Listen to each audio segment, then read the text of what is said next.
Glória a Deus, amados. Boa noite a todos. Que o Senhor continue abençoando a vida de cada um. Estamos aqui nessa noite para iniciar mais um culto da Igreja Batista do Itaigara. E nessa noite estaremos assim orando para que o Senhor possa nos dar graça e para que possamos tão somente direcionar a glória que a Ele é devida. Amém? Deus amado, Pai querido, te damos graças, ó Deus, pela oportunidade de estar, Senhor, mais uma noite, ó Deus, diante de Tua presença, para Te glorificar, para dizer o quanto o Senhor é santo e maravilhoso. Ó Deus, em nome de Jesus, ó Pai, te pedimos, ó Deus, a Tua presença em nosso meio. Deus, visita cada irmão, Senhor, em casa, também nesse momento, ó Deus, que o Senhor possa estar se tocando cada coração, Deus, que possa estar voltando para a adoração do Teu santo nome. Pai, te damos, ó Deus, graça para a glória e honra do Teu santo nome, Jesus. Pai, que tudo, Senhor, que fizemos aqui seja tão somente para entoar louvores ao Teu santo nome e dizer o quanto o Senhor é santo e maravilhoso. Ó Deus, obrigado por tudo e dá-nos, ó Deus, um louvor na Tua presença, Senhor, um culto abençoado para a glória tão somente do Teu nome, Jesus. Amém. Glória a Deus. Irmãos, nós fizemos louvor ao Senhor com aquele louvor que diz, porque Ele vive. Amém. Nós sabemos, ó Deus, nós sabemos que a nossa esperança está em Cristo. E que um dia Ele deixou a sua glória, veio neste mundo, morreu por nós, mas ressuscitou, e Ele vive e reina para todo sempre. Porque a nossa esperança não pode estar em governo, não podemos estar nossa esperança em presidente algum. Nós temos que estar com nossa esperança tão somente no Rei da Glória, na esperança viva, que é o Senhor Jesus. Então, na tua casa mesmo, e nessa noite vamos cultuar o Senhor com alegria, com um regozijo na presença dEle, sentiremos a presença tão somente do Senhor. Declare isso nessa noite. Amém? Aleluia. Porque Ele vive, posso crer no amanhã. Porque Ele vive, temor não há, mas eu bem sei.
e reina. Aleluia, glória a Deus. Graças a Deus, irmãos, nesse momento estaremos assim, meditando na palavra do Senhor. Os irmãos em casa, abrem sua palavra nessa noite, a palavra do Senhor. Vamos estar se meditando em João, o Evangelho de João, 1, versículo 1 a seguir, que diz assim: no princípio era o Verbo, e o Verbo estava com Deus, e o Verbo era Deus. Ele estava no princípio com Deus. Todas as coisas foram feitas por intermédio dele, e sem ele, nada do que foi feito se fez. A vida estava nele, e a vida era a luz dos homens. A luz resplandece nas trevas, e as trevas não prevaleceram contra ela. Houve um homem enviado por Deus, cujo nome era João. Este veio como testemunha, para que testificasse a respeito da luz, a fim de todos virem a crer por intermédio dele. Ele não era a luz, mas veio para que testificasse da luz, a saber, a verdadeira luz, que, vinda ao mundo, ilumina a todo homem. O Verbo estava no mundo. O mundo foi feito por intermédio dele, mas o mundo não o conheceu. Veio para o que era seu, e os seus não o receberam. Mas a todo quanto o receberam, deu-lhes o poder de serem feitos filhos de Deus, a saber, ao que creem no seu nome, os quais não nasceram do sangue, nem da vontade da carne, nem da vontade do homem, mas de Deus. E o Verbo se fez carne e habitou entre nós, cheio de graça e de verdade, e vimos a sua glória, glória como do unigênito do Pai. Glória a Deus. O Senhor seja sempre louvado. Sabemos que o Senhor veio ao mundo para que pudéssemos ter vida, e mesmo sendo rejeitado de todo homem, mas aqueles ao qual aceitaram, aquele que por meio do seu Espírito creu no Senhor Jesus, esse deu-lhe o direito de ser chamado Filho de Deus. E por isso estamos aqui nesta noite, de mais um culto, para glorificarmos o nome daquele que vive e reina para todos sempre. Porque sabemos que em meio a tantas situações que estamos passando, há tanta descrença por parte de muitos, o amor esfriando, mas nós sabemos que nós estamos firmes, porque a nossa esperança é o Senhor Jesus. Amém? Estaremos louvando ao Senhor com esse louvor para a glória e nome de Jesus.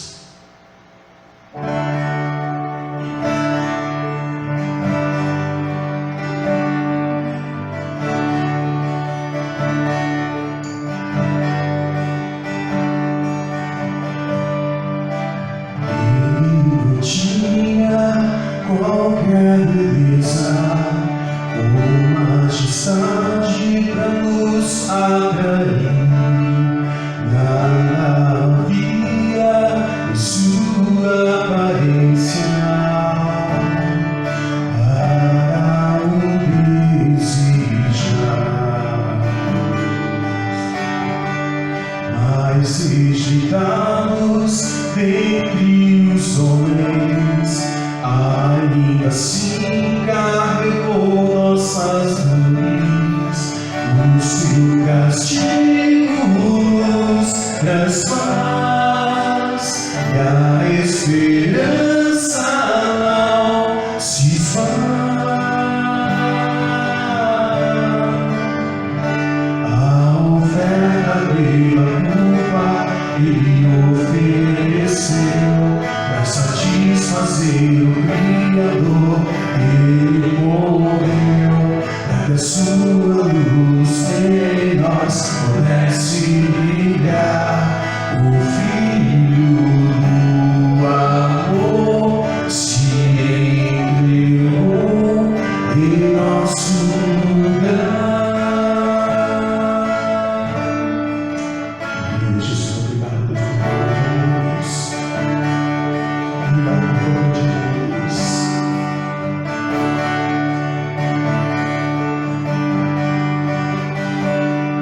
é sua luz em nós, pudesse ligar o Filho do amor, se entregou em nosso lugar. És o Cordeiro que pelos nossos pecados foi esmagado sem dizer uma só palavra. Se entregou aos cravos, derramou sua vida até a morte, provando a ira amarga, pra nos dar sua doce graça e nos fazer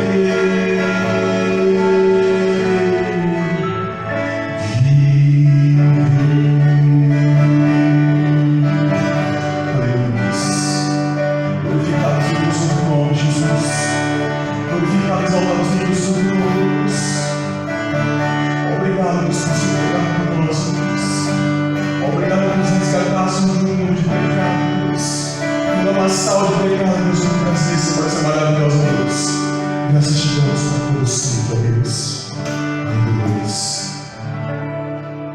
Glória a Deus, louvado o nome do Senhor Jesus Cristo, independente das suas circunstâncias.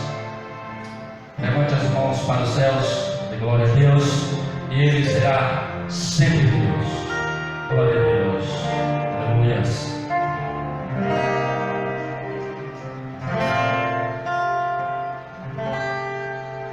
Minha fé não está firmada nas coisas que podes fazer. Eu aprendi a te adorar pelo és. Nele venci e eu amei, somente dele, mais ninguém. A Deus seja louvor. Se Deus quiser, Ele é Deus. Se não fizer, Ele é Deus. Se a porta abrir, Ele é Deus. Mas se fechar, continua sendo Deus. Se a doença vier, Ele é Deus. Se segurar no fogo, Ele é Deus. Se tudo der certo, Ele é Deus. Mas se não der, continua sendo Deus. Minha fé não está firmada nas coisas que podes fazer. Eu aprendi a te adorar pelo és. Nele venci e eu amei, somente nele, mais ninguém. A Deus seja louvor. Se Deus quiser, Ele é Deus. Se não fizer, Ele é Deus. Se a porta abrir, Ele é Deus. Mas se fechar, continua sendo Deus. Se a doença vier, Ele é Deus. Segurar no fogo, Ele é Deus. Se tudo der certo, Ele é Deus. Mas se não der, continua sendo Deus. Adoro pelo que faz, eu adoro pelo que é. Acho que o é sempre será eu adoro pelo que faz, eu adoro pelo que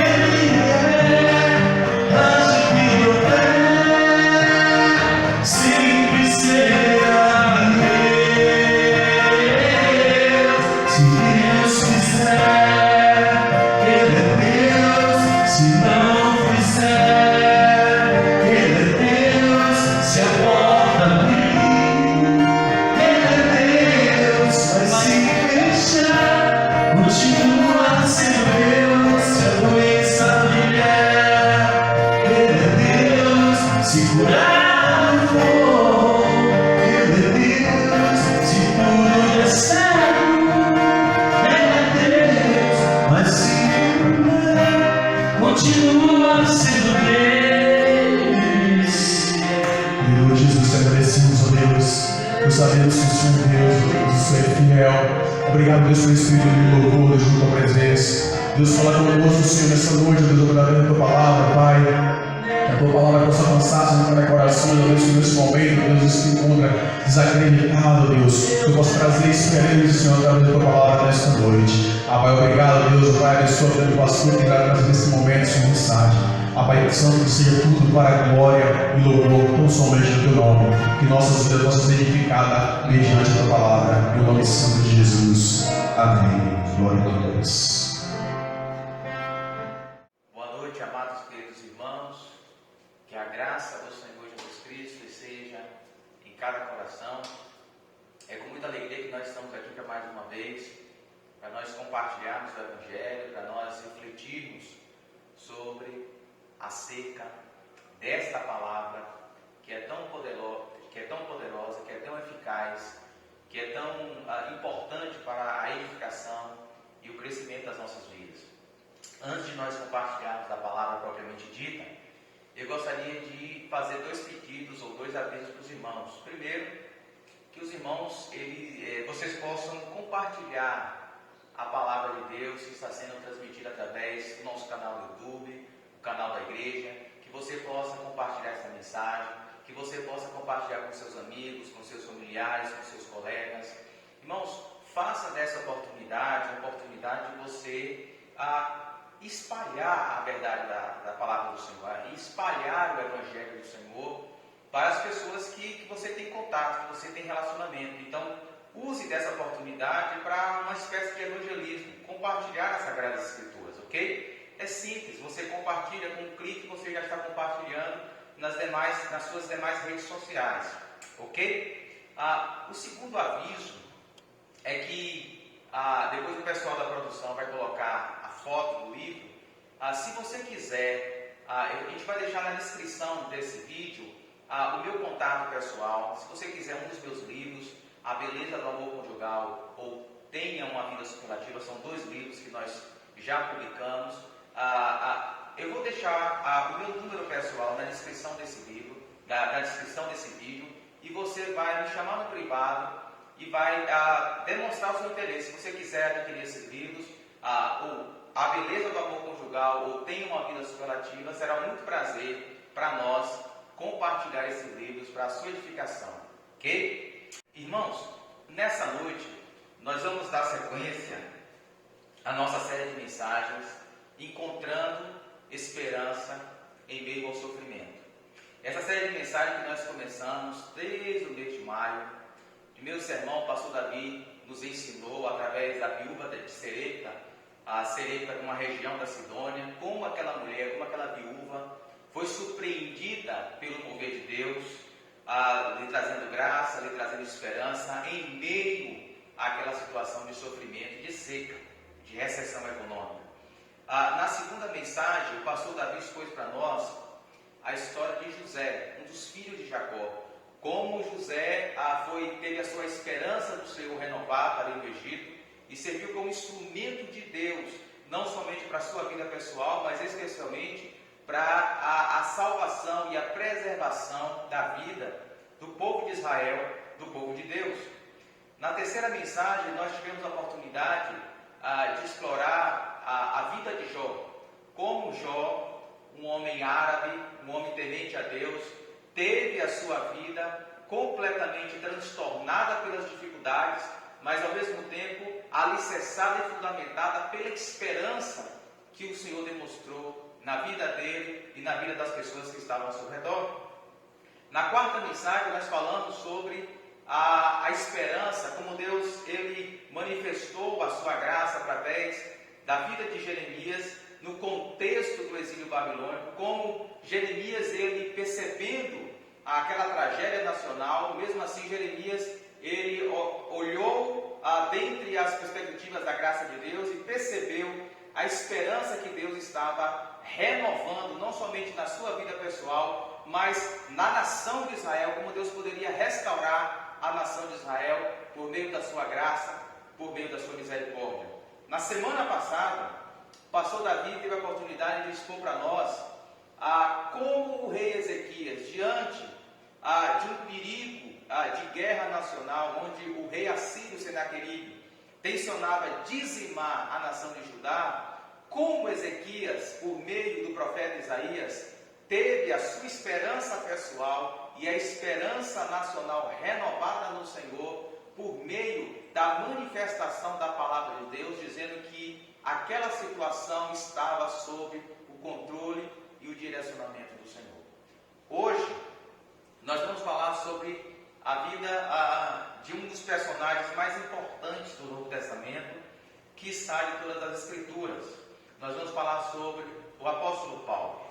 O apóstolo Paulo que nasceu na cidade de Tarso, que cresceu em Jerusalém, estudando em uma das faculdades teológicas mais importantes de Jerusalém, aos pés do Rabi Gamaliel, e que futuramente Paulo veio se tornar um dos membros daquilo que nós chamamos de grupo religioso dos fariseus, um homem zeloso, um homem que começou a perseguir a igreja, um homem que começou a matar muitos irmãos, um homem que começou a encarcerar muitos crentes e a forçar muitos crentes a negar o Senhor, mas que de repente teve a sua vida transformada pela manifestação da graça do Senhor no caminho de Damasco. E esse homem, uma vez convertido, ele veio a se tornar, sem sombra de dúvida, um dos maiores expoentes da história do cristianismo. Esse homem, ele se tornou o maior teólogo, o maior missionário, o maior plantador de igreja, o maior pastor. Esse homem que tem influenciado o pensamento cristão ocidental ao longo dos anos, ao longo dos tempos. Este homem importantíssimo que teve a sua vida forjada e formatada na ardidura do sofrimento, mas sempre tendo a sua fé e a sua esperança em Cristo renovada pela graça e pelo mover do Senhor. Por isso eu gostaria que você abrisse a sua Bíblia no livro de Paulo aos Filipenses, no capítulo 1, a partir do verso 12. Filipenses capítulo 1, a partir do verso 12, nós vamos ler do versículo 12 até o versículo de número 26, ok? Diz assim as Sagradas Escrituras: quero que saibam, irmãos, que aquilo que me aconteceu tem, ao contrário, servido para o progresso do Evangelho. Como resultado, tornou-se evidente a toda a guarda do palácio e a todos os demais que estão na prisão por causa de Cristo. E os irmãos, em sua maioria, motivados no Senhor pela minha prisão, estão anunciando a palavra com maior determinação e destemor. É verdade que alguns pregam Cristo por inveja e rivalidade, mas outros o fazem de boa vontade. Estes o fazem por amor, sabendo que aqui me encontro para a defesa do Evangelho. Aqueles pregam Cristo por ambição egoísta, sem sinceridade, pensando que me podem causar sofrimento enquanto estou preso. Mas que importa? O importante é que, de qualquer forma, seja por motivos falsos ou verdadeiros, Cristo está sendo pregado e por isso me alegro. De fato, continuarei a alegrar-me, pois sei que o que me aconteceu resultará em minha libertação, graças às orações de vocês e ao auxílio do Espírito de Jesus Cristo. Aguardo ansiosamente e espero que em nada serei envergonhado. Ao contrário, em toda a determinação de sempre, também agora Cristo será engrandecido em meu corpo, quer pela vida, quer pela morte, porque para mim o viver é Cristo e o morrer é lucro. Caso continue a viver no corpo, terei fruto do meu trabalho. E já não sei o que escolher. Estou pressionado dos dois lados. Desejo partir e estar com Cristo, o que é muito melhor. Contudo, é mais necessário por causa de vocês que eu permaneça no corpo. Convencido disso, sei que vou permanecer e continuar com todos vocês para o seu progresso e alegria na fé, a fim de que, pela minha presença, outra vez a exultação de vocês em Cristo Jesus transborde por minha causa. Louvado seja o Senhor. Irmãos, como vocês bem sabem, o apóstolo Paulo, ele fez algumas viagens missionárias. A gente tem, através das Escrituras, a notícia de que ele fez 3. Alguns acreditam que ele fez até a 4ª missionária, indo até a Espanha, na Península Ibérica, aqui no Ocidente, pregava o Evangelho e plantava uma igreja lá. No entanto, o texto sagrado, através do historiador Lucas, em Atos dos Apóstolos, fala que durante a segunda viagem missionária, por volta dos anos 49 depois de Cristo, Paulo ele parte juntamente com Silas, profeta da cidade de Antioquia, ele parte para fazer a sua segunda viagem missionária. E diz o texto sagrado em Atos capítulo 16, que Paulo e Silas queriam pregar o Evangelho na região da Bitínia. E eles foram impedidos pelo Espírito Santo de Deus. Logo após, Paulo tensionava com Silas a descer para a região da Ásia. E o texto sagrado diz que, mais uma vez, o Espírito Santo de Deus impediu que Paulo e Silas pregassem o Evangelho na Ásia. Paulo vai pregar na Ásia posteriormente, mas na segunda viagem missionária ele é impedido pelo Espírito Santo.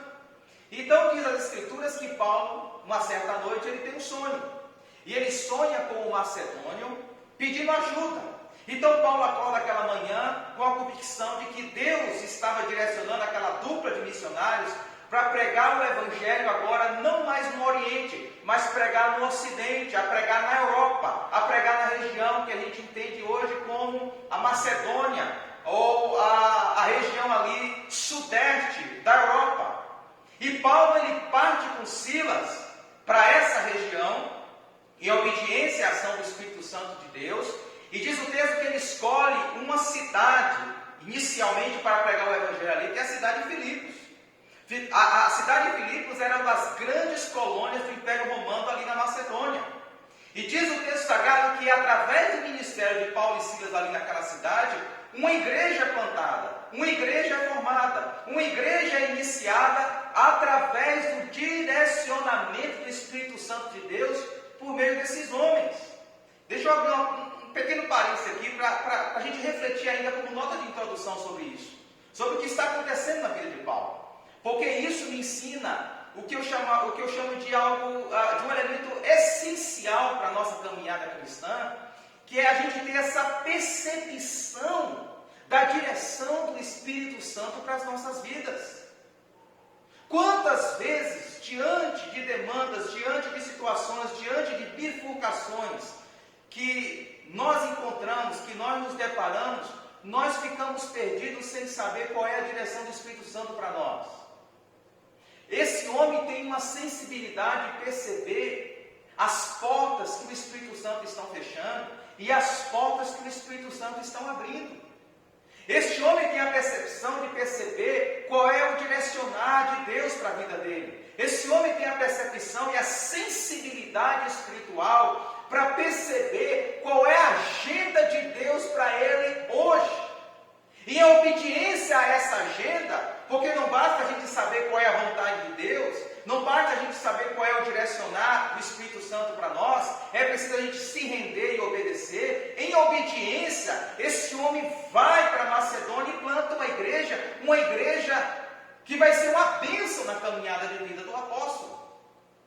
Então essa é a vontade de Deus para mim e para você, que a gente tenha essa percepção, que a gente tenha essa sensibilidade. E Paulo teve e foi para Filipos e planta uma igreja lá.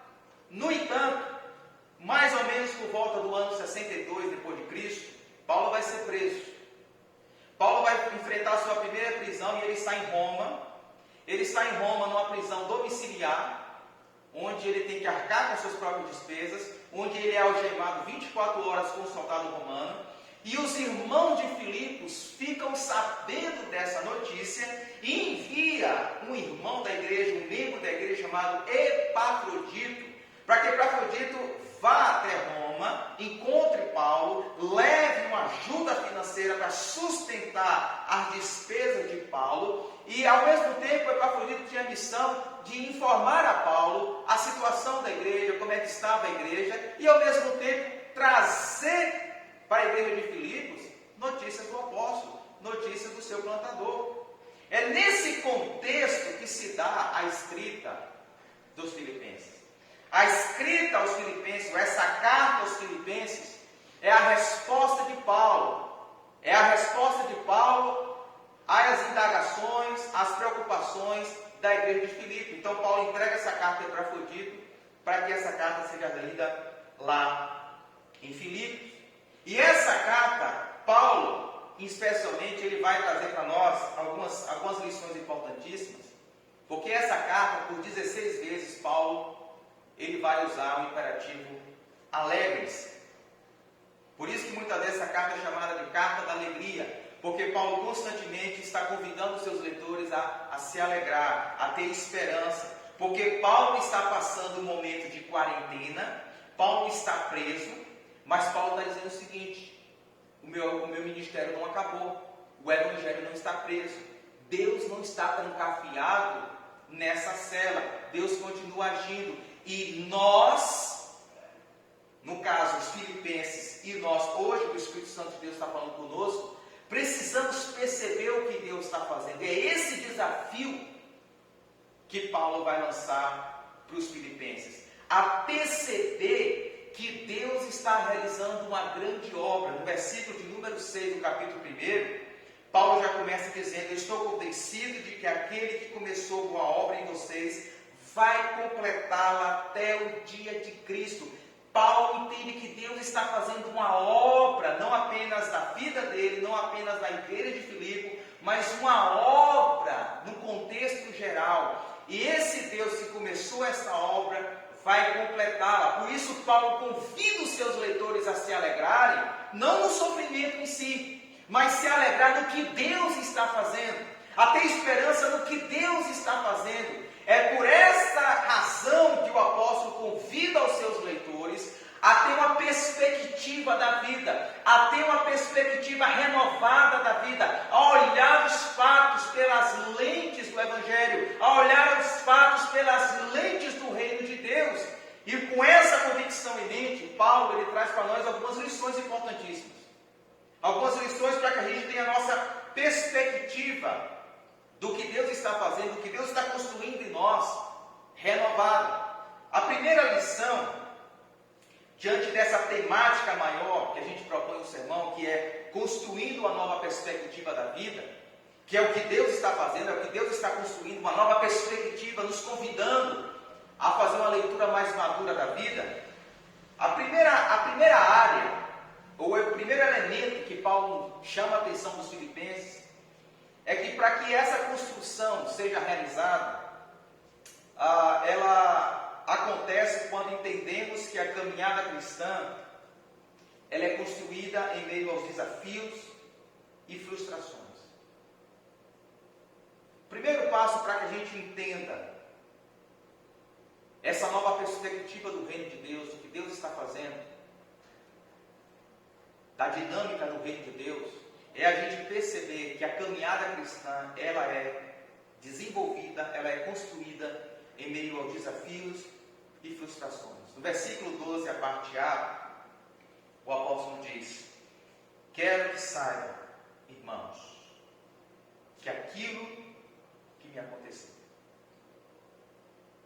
O apóstolo Paulo chama a atenção dos irmãos para que eles conheçam. Interessante que a palavra conhecer aqui, usada pelo apóstolo Paulo, não é simplesmente um conhecer intelectual, um conhecimento de ter as informações, porque as informações eles tinham, eles sabiam que Paulo estava preso. Fato é que eles enviam Epafrodito para ajudar financeiramente Paulo diante dessa situação de quarentena, de aprisionamento, de isolamento social. Eles sabiam disso.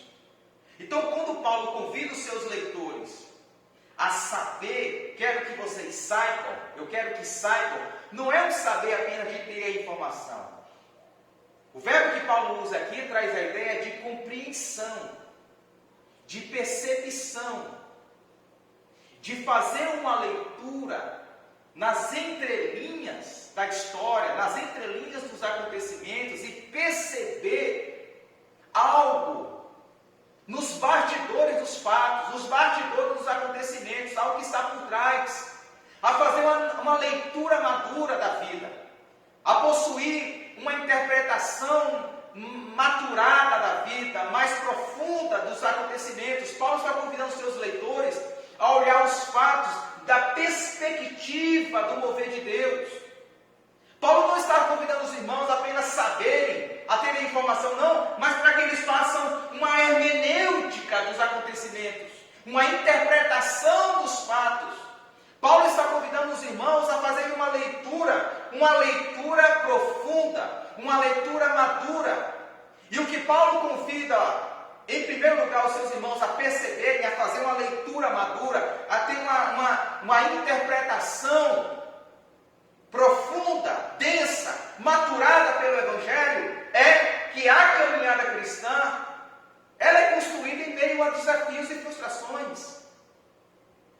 A primeira coisa que Paulo quer ensinar aos seus irmãos, aos irmãos de Filipos, e eles são prova disso, porque quando Paulo vai plantar essa igreja, Paulo é preso injustamente lá em Filipos, ele é açoitado juntamente com Silas, os irmãos sabiam muito bem disso. E Paulo quer dizer o seguinte: olha, irmãos, a vida cristã ela é árdua, a vida cristã ela é difícil, a caminhada com Jesus ela é uma caminhada em meio às dificuldades, aos dissabores, às adversidades, às crises. A crise na caminhada cristã não é um acidente. A crise, os desafios, as frustrações na caminhada com Jesus não é algo que acontece de maneira aleatória. É algo que acontece como uma espécie de agenda de Deus para nós. É Deus permitindo as crises, é Deus permitindo que a nossa caminhada cristã seja formatada em meio às dores, aos meio aos sofrimentos. Existe sim a possibilidade de a gente caminhar com Jesus, da gente ser fiel a Jesus, como este homem era fiel a Jesus. Um dos principais apóstolos, um dos principais plantadores de igreja, um dos principais escritores do Novo Testamento, um dos principais teólogos de todas as Escrituras. Mesmo assim, diante da sua fidelidade, mesmo assim, diante da sua importância para o cristianismo, esse homem passa por dificuldades, esse homem passa por crise, esse homem passa por dissabores, esse homem enfrenta percalços, esse homem enfrenta oposições, esse homem enfrenta perseguições em nome do Evangelho. A primeira lição que Paulo quer ensinar para esses irmãos filipenses, e que Deus quer nos ensinar, é que a caminhada cristã é recheada, é permeada, é perpassada por crises e dificuldades. Os irmãos sabem que Paulo, quando ele está no final da sua terceira viagem missionária, e ele tenta relembrar os irmãos filipenses disso, quando ele está no final da sua terceira viagem missionária, mais ou menos 5 anos antes de escrever essa carta, Paulo escreve de Corinto à igreja de Roma. E nós temos essa carta na nossa Bíblia chamada Carta de Paulo aos Romanos. Quando Paulo está no final da sua terceira viagem missionária, ele escreve aos Romanos. E ele escreve aos Romanos dizendo que tem planos de quando finalizar sua terceira viagem missionária, viajar para Roma, conhecer os irmãos lá na igreja de Roma, dialogar acerca do Evangelho com os irmãos de Roma, trocar conhecimentos e edificação mútua com os irmãos de Roma, e dali ser enviado para a Espanha. Esse era o plano de Paulo. E Paulo diz que antes de fazer essa viagem para Roma, ele tinha que ir em Jerusalém, levar uma oferta da igreja gentílica para os pobres de Jerusalém. E os irmãos sabem que quando Paulo pisa em Jerusalém, no final da sua terceira viagem missionária, Paulo é acusado de heresia e ele é preso. Ele fica em Cesareia Marítima por cerca de 2 anos, acusado injustamente diante dos governadores Félix e Festo. E de repente, uma certa noite, Paulo tem uma visão, ele tem uma visão do Senhor. Atos capítulo 23, verso 11. E Paulo tem uma visão do Senhor no sentido de que Jesus, ele diz a Paulo que a intenção dele, Jesus, era que Paulo fosse para Roma, pregar o Evangelho em Roma. E Paulo, então, ele entende que é para Roma que Jesus quer direcioná-lo, e então ele apela diante de Festo para ser julgado, para a sua causa ser analisada diante do imperador Nero. Então Paulo viaja para a capital do Império Romano, ele viaja para Roma. No entanto, nessa viagem, nesse interstício entre viajar de Cesareia Marítima para Roma, diz o texto sagrado que Paulo enfrenta um naufrágio. E tudo se perde, menos a vida dos tripulantes e dos prisioneiros. E então ele acha guarida numa ilha chamada Malta. E lá na ilha de Malta, Paulo é picado por uma vibra. E as pessoas pensam que Paulo vai morrer, que Paulo vai secar, que Paulo vai murchar, que Paulo vai virar um cadáver. No entanto, nada acontece com Paulo. E Deus usa Paulo para pregar o evangelho naquela ilha e muitas pessoas se convertem.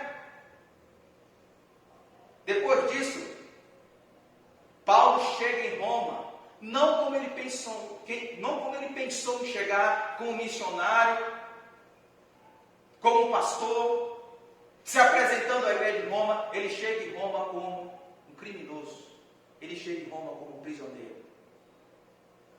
Esse homem se depara com planos frustrados.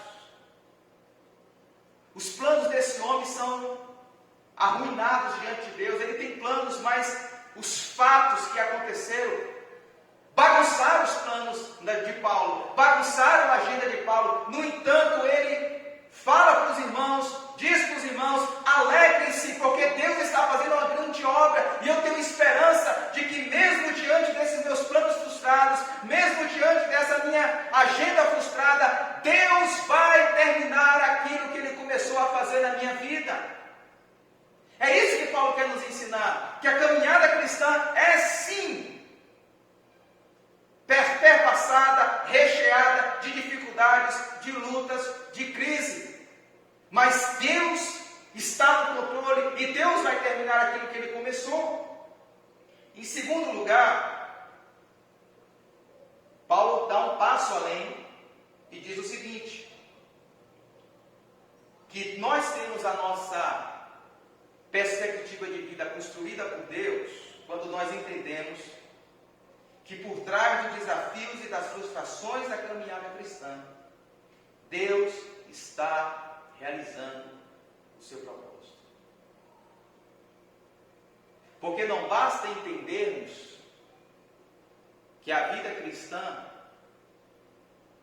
é permeada de dores, de sofrimento, de crises, de lutas, como nós estamos enfrentando.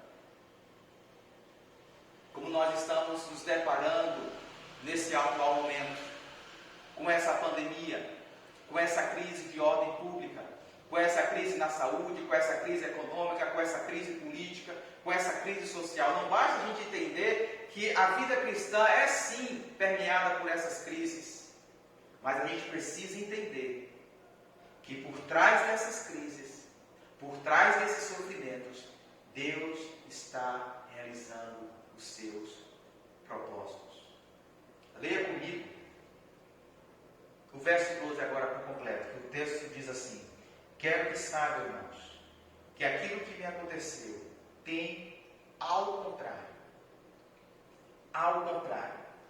servido para o progresso do Evangelho.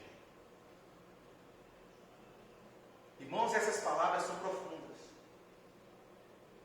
Porque Paulo está convidando os seus leitores a olhar para trás e perceber cada luta, cada crise, cada dificuldade que Paulo enfrentou, cada açoite, cada prisão, cada naufrágio, cada dor, cada percalço, cada dissabor, cada agruda da vida. Paulo está convidando os seus leitores a perceber que por trás de todas essas lutas, Deus está realizando os seus propósitos. Deus está cumprindo os seus propósitos. Quando Ele diz, perceba comigo no texto, quando Ele diz: irmãos, eu quero que vocês saibam que aquilo que me aconteceu tem, ao contrário, quando Ele usa essa expressão, ao contrário, Ele está dizendo o seguinte: a despeito das perseguições, a despeito das acusações, a despeito de eu estar preso aqui no isolamento social, nessa quarentena, preso 24 horas a um soldado romano, a despeito de eu estar trancafiado, a despeito de eu estar impedido de fazer as viagens, a despeito de eu estar impedido de visitar as igrejas que eu plantei, de plantar outras igrejas,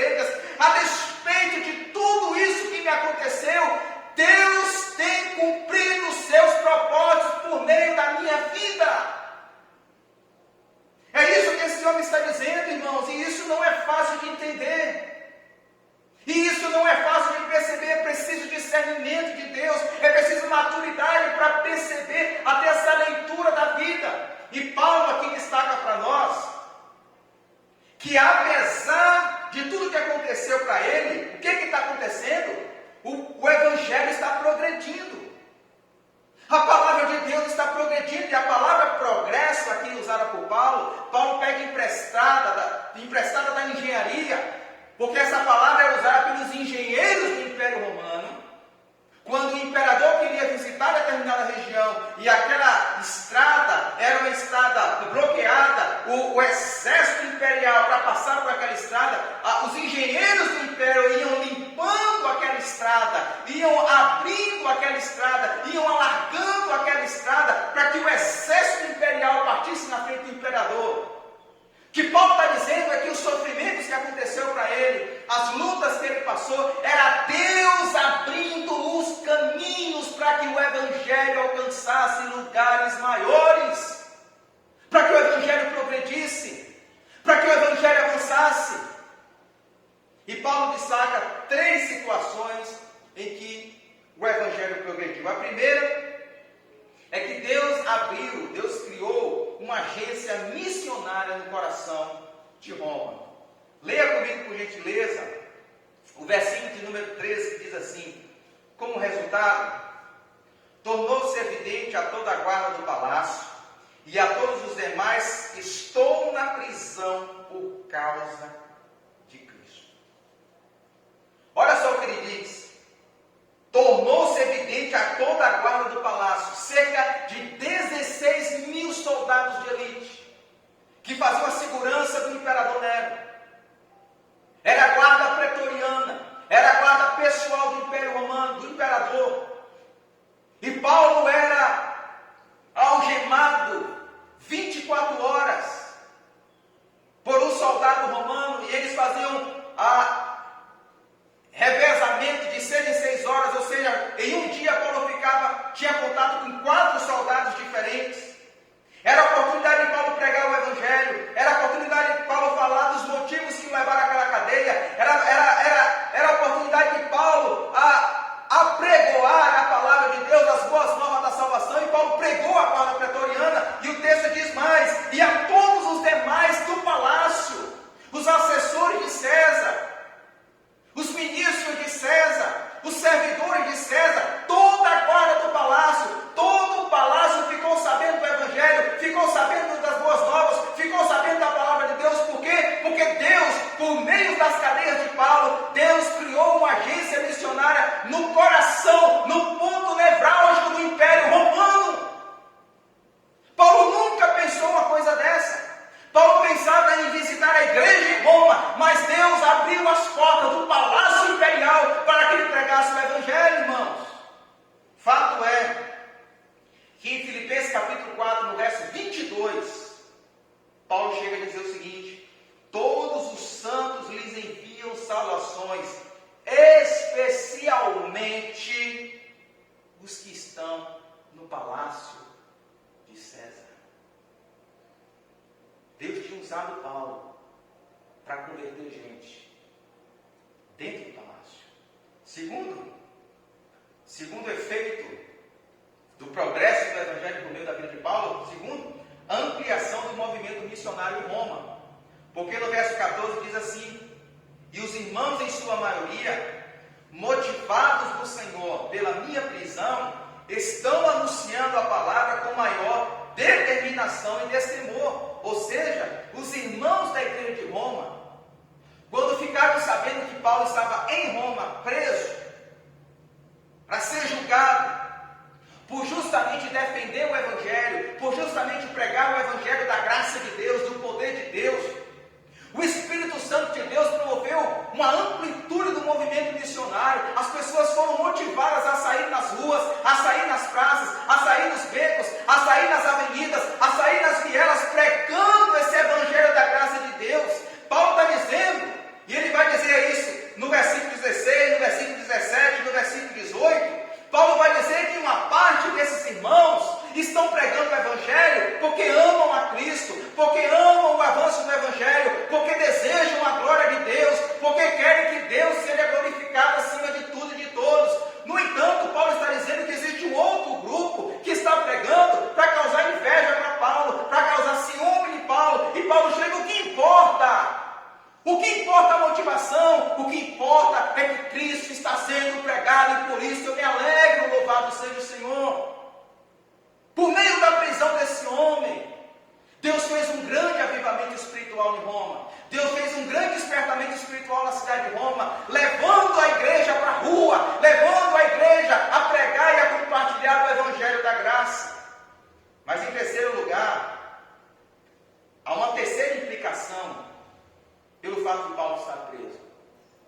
A terceira implicação é a edição ou a confecção de literaturas inspiradas pelo Espírito Santo. Porque Paulo está preso, ele não pode viajar. Porque Paulo está preso, ele não pode visitar as igrejas. Porque Paulo está preso, ele não pode estar pessoalmente presente na vida, na dinâmica da igreja. Então ele escreve cartas. E na prisão de Roma, nessa prisão, ele vai escrever 4 cartas: Efésios, Filipenses, Colossenses e Filemão. Cartas que até hoje abençoam a mim e a você, abençoam o mundo inteiro. Talvez se Paulo não estivesse preso, se Paulo não fosse preso, jamais teríamos essas preciosidades do reino de Deus. Irmãos, o que Paulo está tentando dizer para mim e para você nesta noite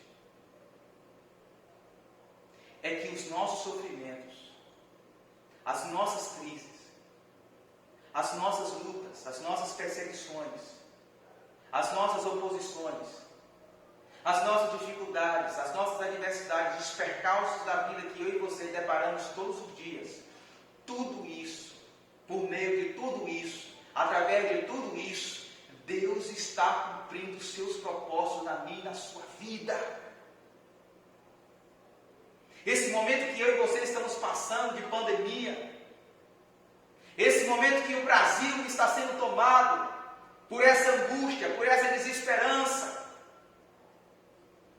onde essa pandemia tem afetado várias áreas da sociedade, não apenas a saúde das pessoas, a saúde física das pessoas, mas a saúde emocional das pessoas, a saúde psicológica das pessoas, a saúde espiritual das pessoas, a saúde financeira das pessoas, o comércio, a indústria, a economia está sendo afetada, a política do Brasil está sendo afetada, a recessão econômica, a recessão financeira, tudo está sendo abalado por essa pandemia, por essa crise.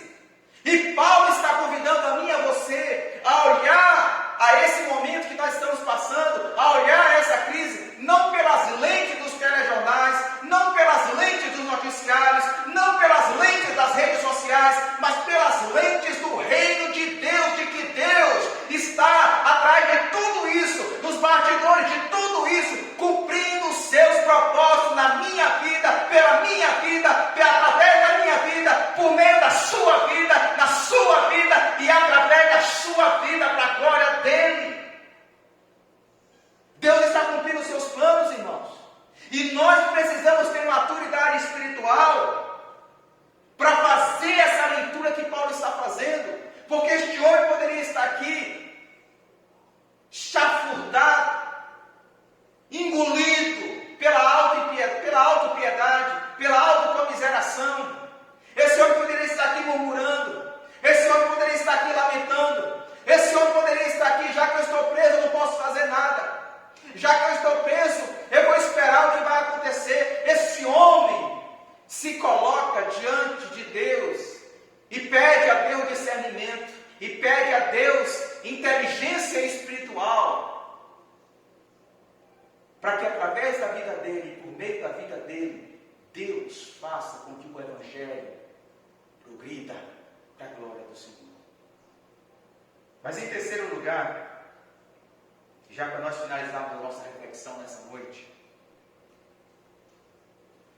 nós temos a nossa perspectiva de vida construída, essa nova perspectiva que Deus está nos convidando a ter, essa maturidade espiritual que nós precisamos ter. E isso vem por meio do Espírito Santo de Deus, isso vem por meio de oração, isso vem por meio de intimidade com Deus. Nós precisamos entender que essa construção vem quando nós percebemos, quando nós entendemos que Deus está sempre conduzindo o desenrolar de nossa caminhada cristã para a sua glória. Eu queria ler com os irmãos o verso 18, a parte B, até o verso 21 e depois o verso de número 23. Diz assim: de fato continuarei a alegrar-me, pois sei que o que me aconteceu resultará em minha libertação, graças às orações de vocês e ao auxílio do Espírito de Jesus Cristo. Aguardo ansiosamente e espero que em nada serei envergonhado. Ao contrário, com toda a determinação de sempre, também agora Cristo será engrandecido em meu corpo, quer pela vida, quer pela morte. Porque para mim o viver é Cristo e o morrer é lucro. Verso 23. Estou pressionado dos dois lados. Desejo partir e estar com Cristo, o que é muito melhor. Eu chamo a sua atenção agora para o detalhe do versículo de número 19, porque se no versículo 12 Paulo está convidando seus leitores a olhar para trás e perceber o que aconteceu com ele, o que aconteceu na caminhada da vida dele, as tribulações, as lutas, as perseguições, aquilo que aconteceu na vida dele resultou no progresso do Evangelho. Paulo agora no verso 19 está dizendo que o que aconteceu com ele resultará futuro. Ele diz no verso 19: pois sei o que me aconteceu resultará em minha libertação. Ou seja, Paulo agora não olha para trás, Paulo agora está olhando para frente. Paulo agora está na expectativa do que Deus irá fazer, do que Deus fará, do que Deus realizará. Paulo agora tira o olhar de trás e olha para frente, na sua esperança, na sua expectativa do que Deus irá fazer. E interessante que quando a gente percebe esses textos que nós lemos, Paulo tem duas perspectivas, ou dois quadros, ou duas percepções, ou dois caminhos do que Deus poderá fazer na vida dele. Ele tem duas expectativas do que Deus pode fazer na vida dele. E ele entende que Deus pode fazer uma das duas. A primeira expectativa que Paulo tem é a expectativa que ele relata lá no verso 19. Ele diz assim: pois sei que o que me aconteceu resultará em minha libertação, graças às orações de vocês e ao auxílio de Jesus Cristo. Então a primeira expectativa que Paulo tem é a expectativa de ser liberto. Paulo tem expectativa de ser solto. Paulo tem a grande esperança de ganhar liberdade, de ser absolvido, de ser declarado inocente.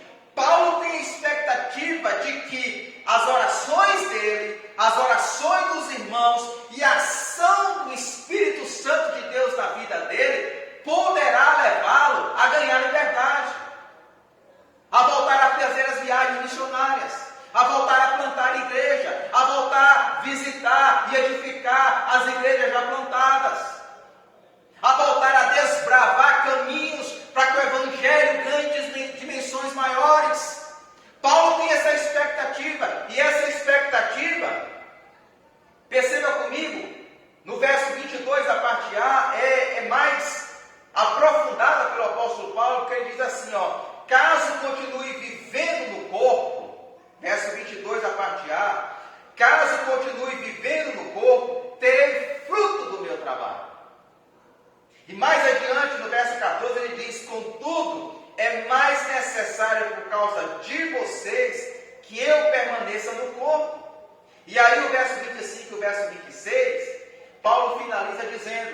convencido disso, sei que vou permanecer e continuar com todos vocês para o seu progresso e alegria na fé, a fim de que pela minha presença, outra vez, a exultação de vocês em Cristo Jesus transborde por minha causa.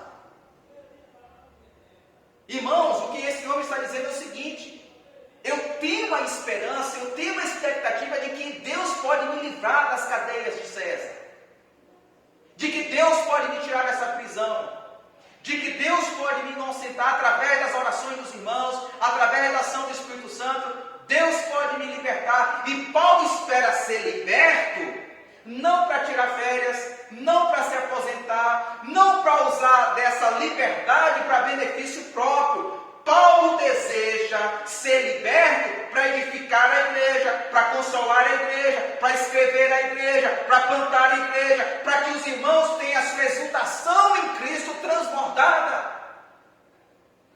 Esse homem ora para ser solto, esse homem ora para ser liberto, não porque está pensando em si, nas suas conveniências pessoais, no seu conforto pessoal, não porque Paulo tem um pensamento em benefício próprio. Paulo está pedindo a libertação para Deus, Paulo está pedindo para que Deus o solte, e ele tem essa expectativa de que Deus pode fazer isso, para que Deus o use ainda mais, para a glória de Deus, para o louvor do Senhor, para o progresso do Evangelho. É essa a expectativa que Paulo tem. Paulo está em quarentena e ele quer ser usado ainda mais por Deus. Paulo está em isolamento social e ele pede a Deus, me use ainda mais. Esse homem não está de férias. Esse homem não está preso, com a sua alma presa, com a sua mente presa em si mesmo, nos seus próprios interesses, nas suas próprias prioridades. Esse homem está em isolamento, está orando: Deus, permita que eu seja solto, permita que eu seja liberto, para que o Senhor me use para a tua glória. Em segundo lugar, Paulo tem consciência de que ele pode morrer também. Ele tem a expectativa que ele pode ser solto, mas ele sabe que ele pode morrer. Leia comigo o verso 22, a parte B, e o verso de número 23, que diz assim: e já não sei o que escolher. Estou pressionado dos dois lados, desejo partir e estar com Cristo, o que é muito melhor. O partir e estar com Cristo aqui, Paulo abre a possibilidade de que ele pode morrer, de que ele pode sofrer um martírio, de que ele pode não ser inocentado. Deus pode não ouvir as orações dele e dos irmãos, e ele pode morrer, e ele pode ser martirizado, ele pode ser decapitado pela guilhotina de Roma. É nessa tensão que Paulo está, irmãos. Ele fica nessa tensão entre viver e morrer, entre ser absolvido e ser condenado, em estar com Cristo ou estar com a igreja. Paulo está nessa tensão. Ele sabe que Deus é soberano sobre a sua história, mas ele não sabe qual é o desenrolar da sua história. Ele sabe que Deus está conduzindo tudo para a glória de Deus, mas ele não sabe o que vai acontecer, se ele vai ser solto. Se ele for solto, ele vai edificar a igreja, ele quer ser usado ainda mais para benefício do reino de Deus, mas ele sabe que pode morrer. E ele fala: estar com Cristo, morrer, estar com Cristo é infinitamente melhor. É nessa tensão que Paulo está, e é justamente diante dessa tensão que ele vai escrever o verso 20 e o verso de número 21, que ele diz assim: aguardo ansiosamente e espero que em nada serei envergonhado. Ao contrário, com toda a determinação de sempre, também agora Cristo será engrandecido em meu corpo, quer pela vida, quer pela morte. Porque para mim o viver é Cristo e o morrer é lucro. Sabe o que esse homem está dizendo? Em linhas gerais, esse Senhor está dizendo o seguinte: não importa o que vai acontecer com a minha vida. Não importa se eu vou ser solto.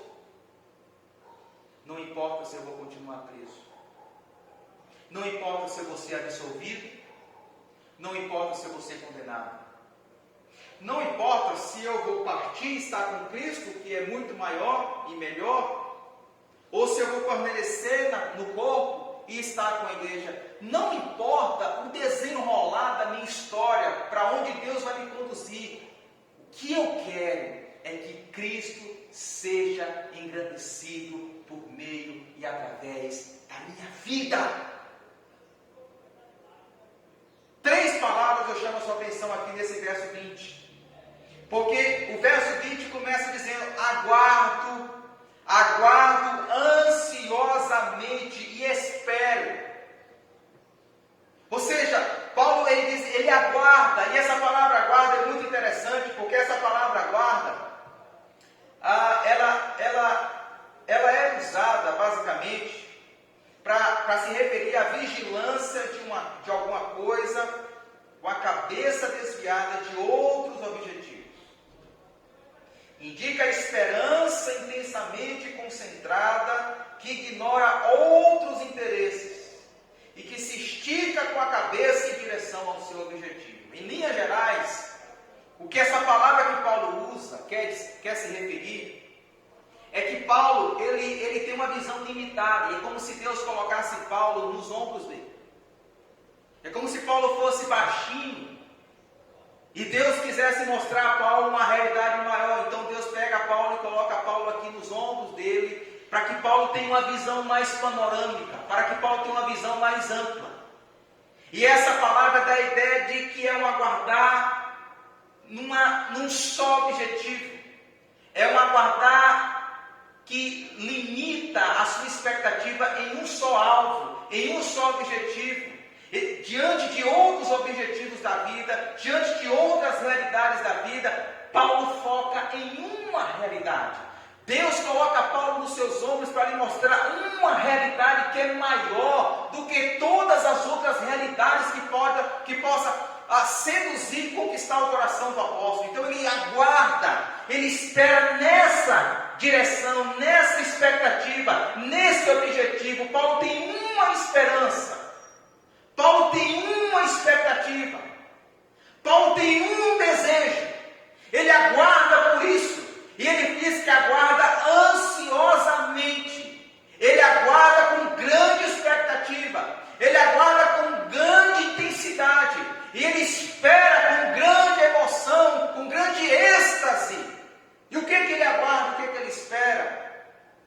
O texto continua dizendo o seguinte: eu aguardo ansiosamente e espero que em nada serei envergonhado. Ou seja, ele diz aquilo que não vai acontecer com ele, em primeiro lugar. O que não vai acontecer com ele é que ele não vai ser envergonhado por Deus. Por aguardar por Deus, por esperar em Deus, por ter esperança no Senhor. Paulo diz: eu não vou ser envergonhado por Deus, porque eu sei no Deus que eu tenho crido, eu sei no Deus que eu tenho confessado a minha fé, eu sei no Deus que eu tenho esperança, eu sei que Ele é poderoso, eu sei que Ele é onipotente, eu sei que Ele é soberano, eu sei que Ele está no controle, eu sei que Ele está no trono. Eu não vou ser envergonhado, porque eu sei que todas as coisas Deus faz para cumprir os seus planos, para cumprir os seus propósitos, e nenhum dos seus planos, nenhum dos seus projetos, nenhum dos seus propósitos cai por terra, deixa de cumprir, porque Deus é soberano. Ele não vai ser envergonhado. Ele aguarda, ele espera por Deus. Ele não sabe o que vai acontecer, mas ele está esperando em Deus, ele está com grande expectativa em Deus, e ele entende que ele não vai ser envergonhado por esse Deus. Ele não vai ser decepcionado por esse Deus. Deus não vai frustrá-lo. E aí o texto continua: ao contrário. Ou seja, ao contrário de ser envergonhado, ao contrário de ser decepcionado, ao contrário de ser frustrado, ao contrário, com toda a determinação de sempre, também agora Cristo será engrandecido em meu corpo. O que esse homem espera, gente? O que esse homem espera, sentado nos ombros de Deus e olhando fixamente para um só objetivo? Qual é a esperança dele? Qual é a expectativa dele? Qual é o desejo dele que ele espera ansiosamente?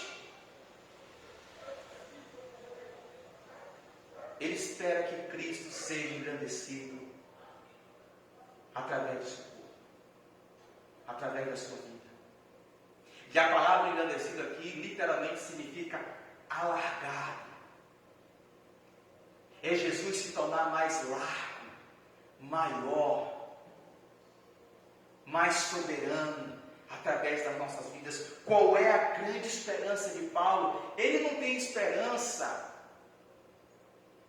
de ser solto por ser solto, de ser liberto por ser liberto. Ele não tem a esperança de que Deus responda as suas orações simplesmente por Deus responder as suas orações. Não. A esperança de Paulo é que se ele for solto, se Deus abençoar que ele for solto, é para glorificar a Cristo. Se ele continuar preso e morrer por causa do Evangelho, é para glorificar Cristo. Não importa se ele vai ser solto, não importa se ele vai continuar preso, não importa se ele vai ser condenado, não importa se ele vai ser absolvido, não importa se ele vai estar com Cristo, não importa se ele vai estar com a igreja. O que esse homem espera é que em Cristo seja enlarguecido, engrandecido, enaltecido, magnificado, exaltado para todos sempre por meio da vida dele. Essa tem que ser a minha, a sua expectativa também. Essa tem que ser a minha, a sua esperança também. Nós podemos orar para que Deus alivie a nossa dor, o nosso sofrimento. Sim, podemos orar.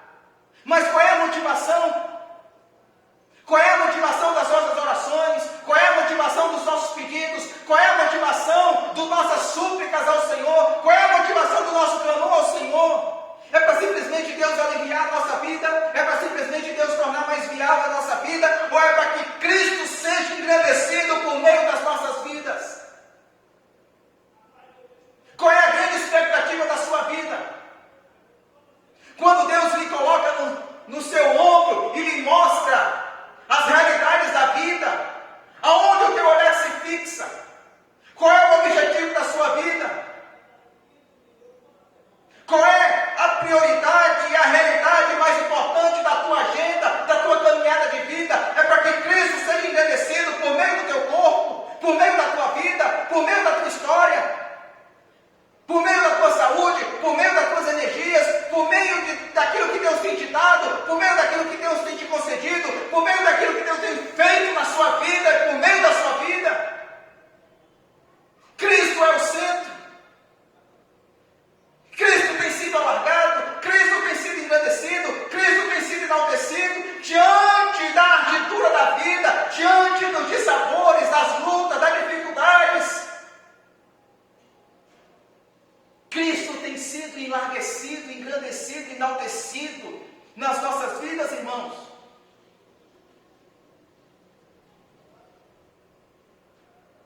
Qual é o grande propósito, qual é a grande expectativa, qual é a grande esperança desse homem? Esse homem está dizendo, não importa o que vai acontecer comigo, não importa o desenrolar da minha história. Se eu vou morrer ou se eu vou viver. O que eu quero é que em tudo Cristo seja engrandecido. Essa é a perspectiva de vida que Deus quer que nós tenhamos. Essa é a perspectiva, essa é a esperança que Deus quer que eu e você desenvolva durante a nossa caminhada cristã. Nós estamos vivendo num caos sem precedentes. E muitos cristãos estão correndo para cima e para baixo, preocupados, orando para que Deus simplesmente elimine essa pandemia da sociedade. Para quê? Qual é o nosso objetivo? Qual é a nossa motivação? Deus pode fazer isso? Pode. Ele pode fazer. Mas Paulo responderia o seguinte: não importa se Deus vai eliminar essa pandemia na sociedade, ou se nós vamos ter que aprender a conviver com ela. Não importa. O que importa, o que eu espero, é que Cristo seja engrandecido através da minha vida. Esse é o desejo desse homem. Essa é a vontade de Deus para mim e para a sua vida. Essa é a nova perspectiva que Deus está construindo para a glória do Senhor. De que nós podemos e iremos passar por dificuldades. Mas que de trás ou por trás de todas as dificuldades, Deus está cumprindo os seus propósitos de maneira inexplicável. Para os homens parece que as coisas vão de mal a pior, mas pelas lentes de Deus, o Evangelho está progredindo. Está progredindo para que o nome de Cristo, não o meu, não o seu, não o nosso, não de uma igreja, não de uma convenção, não de um concílio, mas o nome de Cristo seja engrandecido. Feche os seus olhos em nome de Jesus. Vamos pedir isso para Deus, porque esse texto de Paulo me constrange. Me constrange a sair de uma vida medíocre e buscar a excelência. E buscar algo maior da presença de Deus. Uma maturidade no olhar, uma maturidade no interpretar os acontecimentos e perceber Deus, perceber o mover de Deus. Pai amado e poderoso, nessa noite nós queremos agradecer ao Senhor. Agradecer ao Senhor por ter usado os sofrimentos do apóstolo Paulo, o instigando, o orientando a escrever essa epístola à igreja de Filipos. Uma igreja que foi plantada, Senhor, literalmente pela direção do Teu Espírito Santo. Foi o Espírito Santo que direcionou Paulo e Silas para lá. Eles queriam ir para Bitínia. O Teu Espírito disse, não é para lá que você deve ir. Eles queriam ir para a Ásia, e o Teu Espírito Santo falou, não é para a Ásia que vocês têm que ir. E o Teu Espírito disse, vá para a Macedônia. Vá pregar o Evangelho no Ocidente. Vá pregar o Evangelho na Europa. E graças a Deus, porque o Evangelho chegando à Europa, chegou aqui no Brasil. Chegou até nós. E este homem escrevendo esta carta à igreja de Filipos, ele convida aqueles irmãos do primeiro século a ter uma visão mais madura, Deus, da vida. Porque às vezes a gente tem olhos, Senhor, mas nós não enxergamos. Às vezes nós temos a capacidade de ver, temos a visão, mas nós não temos a percepção espiritual, discernimento espiritual, para perceber aquilo que o Senhor está fazendo nas nossas vidas, pelas nossas vidas, por intermédio das nossas vidas. Quantas vezes os nossos olhos são influenciados pelas prioridades, pelas realidades, pelas preocupações da cultura. Quantas vezes são as demandas da sociedade que preenche, Senhor, o nosso coração e a nossa agenda.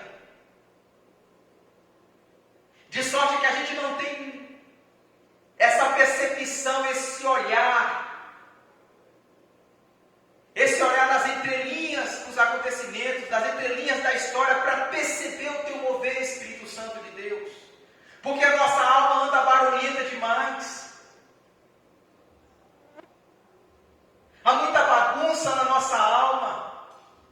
São muitas vozes que soam em nosso coração, consegue mais ter a sensibilidade para ouvir o teu Espírito Santo dizer: não é para a direita, é para a esquerda, não é para a esquerda, é para a direita, como Paulo tinha, Senhor. E Paulo não é melhor do que nós. Paulo era homem, ser humano, suscetível às mesmas limitações, às mesmas dificuldades que nós temos.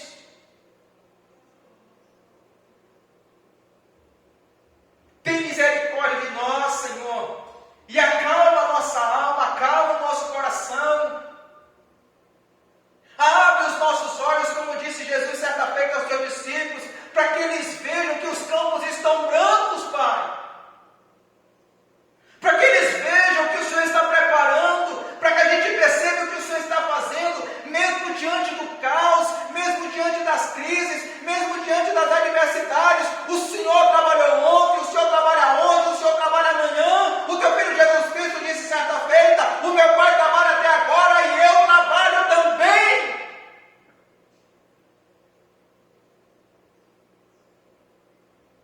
Mas muitas vezes, Deus, a nossa alma está encarcerada, Senhor. A nossa alma está trancafiada e não consegue perceber. E a gente, por não conseguir perceber, por não conseguir ter essa sensibilidade do agir do Teu Espírito Santo, a gente vive uma vida medíocre espiritualmente. Uma vida aquém, uma vida abaixo de tudo aquilo que o Senhor projetou para nós, de tudo aquilo que o Senhor deseja fazer nas nossas vidas, por meio das nossas vidas. A gente vai vivendo uma vida, Senhor, abaixo dos propósitos do Reino do Senhor, porque nos falta visão, porque nos falta percepção, porque nos falta discernimento, porque nos falta sensibilidade. Deus, renova, Senhor, em nome de Jesus, não apenas a nossa esperança, mas renova o nosso discernimento, renova a nossa percepção, nos dê maturidade, para diante do caos, nos alegrar e aguardar, como Paulo escreve, com tanta propriedade, aguardar ansiosamente e esperar que em tudo, Senhor, na alegria e na tristeza, nos momentos bons e nos momentos de provação, nos momentos de bonança e nos momentos de tempestade, em tudo, Cristo ser engrandecido por meio das nossas vidas. Não tem objetivo maior do que esse. Não tem objetivo mais especial e extraordinário do que esse. De que Cristo ser engrandecido, enlarguecido, enaltecido, exaltado através das nossas vidas. Nos ajude, Espírito Santo de Deus. Ajude, Senhor, essa pessoa que está tendo acesso a essa mensagem agora. Em nome do Teu Filho Jesus Cristo, nós te pedimos, te agradecemos. Amém. Que Deus em Cristo te abençoe rica e poderosamente. Que você possa meditar nessa palavra, que você possa compartilhar essa palavra, que você possa, após essa palavra, ir para Deus e pedir a Deus: Deus, me dê mais discernimento e sensibilidade para perceber qual é o Teu agir, o Teu mover na minha vida, por meio da minha vida. Que Deus em Cristo continue te abençoando rica e poderosamente. Um forte abraço. Deus te abençoe.